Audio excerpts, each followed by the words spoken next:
வணக்கம் குட்டீஸ். இன்னைக்கு நாம ஒரு அழகான காட்டுக்கு போக போறோம். அந்த காடு ரொம்ப அடர்த்தியா பச்சை பசேல்னு இருந்துச்சு. அங்க ஒரு யானை குடும்பம் சந்தோஷமா வாழ்ந்துட்டு இருந்தாங்க. அந்த குடும்பத்துல ஒரு சின்ன குட்டி யானை இருந்துச்சு. அதுக்கு பேர் வைக்கலாமா? சரி, செல்லம்னு வச்சுக்கலாம். செல்லம் ரொம்ப நல்ல புள்ள. ஆனா ஒரே ஒரு பிரச்சனை, அதுக்கு கொஞ்சம் பயம் ஜாஸ்தி.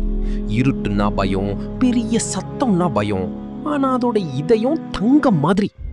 ஒரு நாள் அந்த காட்டுக்குள்ள மாயா நற்கடவன் வந்துச்சு. அது ஒரு சூறாவளி மாதிரி எல்லா யானைகளையும் பயமுறுத்தி வெக்கப்பட வச்சுது. எல்லாரும் பயந்து ஓடி ஒளிஞ்சிட்டாங்க. ஆனா நம்ம செல்லம் என்ன பண்ணுச்சு தெரியுமா? அதுக்கும் பயமா தான் இருந்துச்சு. காலெல்லாம் நடுங்குச்சு. இருந்தாலும் அம்மா, அப்பா, அண்ணா, அக்கா எல்லாரையும் காப்பாத்தணும்னு நினைச்சது. மெதுவா ஒரு அடி எடுத்து வச்சுது. அப்புறம் இன்னொரு அடி. காடு முழுக்க நடந்துச்சு. வழியில பெரிய பெரிய மரம் விழுந்து கிடந்துச்சு, முள்ளு குத்துச்சு. ஆனாலும் நிக்கல. ஒவ்வொரு அடி எடுத்து வைக்கும் போதும் செல்லத்துக்குள்ள ஒரு புது சக்தி வந்துச்சு. அதுதான் தைரியம். கடைசியா மாயா நற்கடவனை கண்டுபிடிச்சது.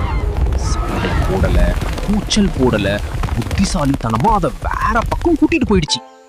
யானை குடும்பம் முழுசும் திரும்பி வந்துட்டாங்க. எல்லாரும் செல்லத்தை கட்டி பிடிச்சு முத்தம் கொடுத்தாங்க. குட்டீஸ், இதுல இருந்து என்ன தெரிஞ்சுக்கிட்டோம்? பயமே இல்லாம இருக்கிறது பேரு தைரியம் இல்ல. பயம் இருந்தாலும் நல்ல விஷயத்துக்காக அந்த பயத்தை தாண்டி நடக்கிறது தான் உண்மையான தைரியம். நீங்களும் செல்லம் மாதிரி தைரியமா இருப்பீங்க.